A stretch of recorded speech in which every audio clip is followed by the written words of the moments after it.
drive at his man now. He's got Short going to his left-hand side, but he keeps hold of it, Saxon. Then he's fouled by Liam Buckley. The referee says no. The ball had already gone. I mean, it was a foul, but I do think the ball had already gone. Yeah, it's an iffy one, isn't it?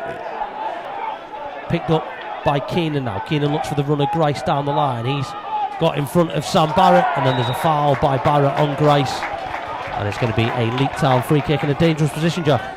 He moves away now, Keenan, right-footed in towards the middle of the box. It's Undine, and it's into the back of the net for Leek Town. It was a lovely teasing crossing by Tom Scully, and Junius Undine, the centre-half, finds himself in the middle of the penalty area. Up by Buckley, so he goes back to Short again. He looks for the run of Ollie Malloy in behind, and then Harrison heads it back, and he nearly headed it into the path of Ollie Malloy there, but it works its way back into the hands of Xander Parks. But Harrison, he goes back towards Xander Park. It's a bit of an awkward ball for Park to deal with, but he does well to play it long towards Tim Grice. It's over the head of Sean O'Mahony. Grice heads it inside towards Stevenson, and it's wide of the left-hand post. I think it was a really good tackle in the end for Anthony Kay, because the referee's given a corner kick. Napper now towards Sam Barrett. Barrett looking to get across Lewis Keenan, but it's going to be a foul against the Runcorn man, and it's going to be a free kick to the home side. On that left hand side, he's looking to drive towards a man. It's picked up by Saxon, back towards James Short again. His delivery is in towards Malloy. It's over his head, and then Keenan manages to chest it back to Xander Parks under pressure from Kieran Napper. They've been fouled and then fall and grab the ball. Yeah, and then they had to give the free kick. Whereas I've noticed more and more, at least at non-league level, where the free kicks were given the other way. Welsh and Grocott have got a real good battle going on in central midfield there together. Into my sat-nav, because at one point I was heading towards Hanley. Yeah, that's which way I ended up going towards Hanley. Short now, back to O'Mahony, who just lets the ball come across his body and looks for Welsh, but it's a poor ball picked up by Stevenson now, and Leaker on the breakers. Stevenson goes past Jack Welsh and shoots over the bar. It was a good effort from Rob Stevenson there, and the linesman's given a corner kick. The referee gave a goal kick 11 years ago when Kev Towie scored a last minute winner.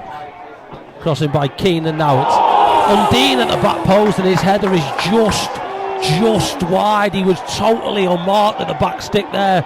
Julius Undine finished that too. I would imagine so. As Passant's going to look long with this ball up towards Napa.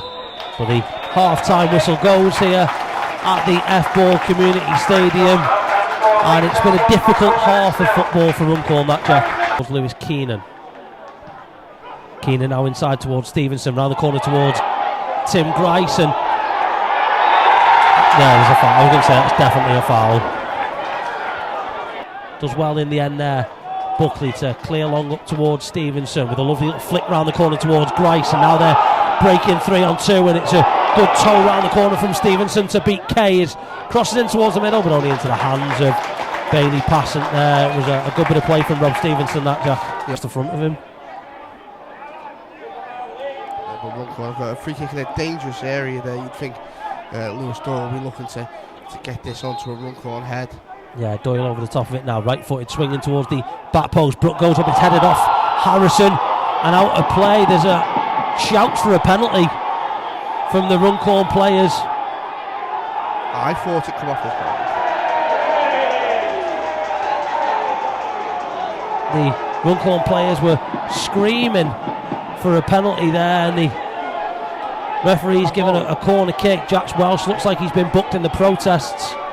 Anthony O'Neill, he looks to drive into the box, right foot crossing towards the middle, headed away by Fenton Green as far as Tim Grice. His first touch is a poor one, picked up by Lewis Doyle now, who finds James Short left hand side. His cross is deep in towards the box. There's a missed punch at the back stick by Xander Parks. It's Saxon across to O'Neill, it's bouncing down. There's claims for a penalty, but it's cleared away. But Runcorn are starting to pile on a little bit of pressure on Xander Parks, Jack. This right hand side, Fenton Green does really well there to roll it inside, and it's a good little bit of play now. Riley into the feet of Stevenson.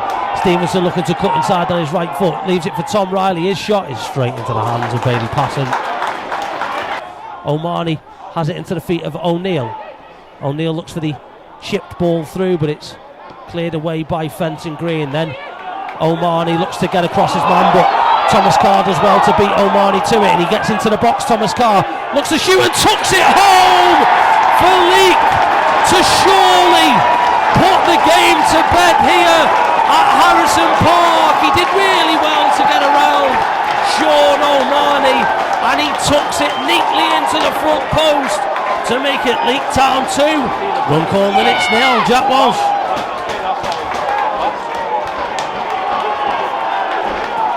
Speechless towards Ollie Malloy. It's dropped down towards Barrett now. His shot is into the ground. It's found Will Saxon, back to Barrett, outside of the foot and wide of the mark. There was a claim for another handball from Lewis Doyle there. Our chances, it's that final decision that just worries me every time.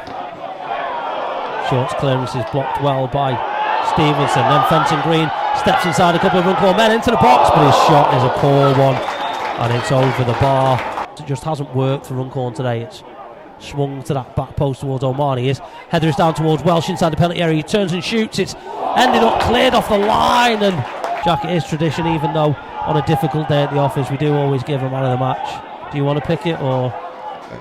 If I had to pick one, Lewis Doyle would be the man of the match. Bit of a slack pass, and it's game, set, and match as Tom Riley rounds Bailey Passant after a real slack clearance, and it really is game over now for Runcorn.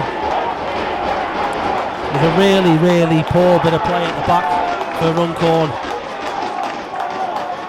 and it is tails between your legs time, as it's just been a really poor display from Runcorn today, Jack. But no, it's been a poor day on the field for Runcorn, as Brook does step up for this free kick, right-footed, swings it over the wall and over the crossbar, and I think that will bring us up to the end of the game here. It's true. It is. And the full-time whistle goes here at Harrison Park, and it's defeat for Runcorn. I mean, it's a humbling defeat, really. It was a real tough day at the office for Runcorn. A 3-0 defeat.